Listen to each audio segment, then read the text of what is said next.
আজকে আমি দেখাচ্ছি আমার মামার বাড়ির দোতলার ট্যুরটা।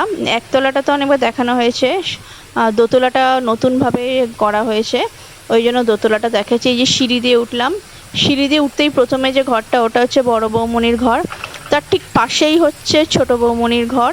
বড় আর ছোট একদম পাশাপাশি, তারপরে অনেকটা গ্যাপে তারপরে মেজ বৌমনির ঘর।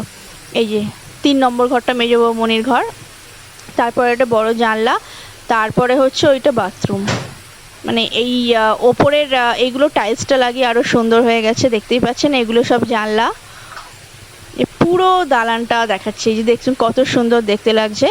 আর দেখতে পাচ্ছেন ওপরে যাওয়ার আরেকটা সিঁড়ি রয়েছে, অন্ধকার ছিল বলে আমি উঠতে পারিনি ভয়ে। ওপরের একটা ছোট্ট ব্যালকানি আছে, কিন্তু ওখানে কেউ যায় না, কারোর অত টাইম নেই ব্যালকানিতে যাওয়ার। ওপরে সিঁড়ি দিয়ে একটা ছোট্ট ব্যালকানি, তার উপরে আরেকটা সিঁড়ি আছে, ওখানে ছাদ আছে। এই যে পুরো দোতলার পুরো ভিডিওটা করে দেখালাম। একদম শেষে বাথরুমটা আছে, বেশ ভালো লাগে হাঁটাহাঁটি করতে। Good night.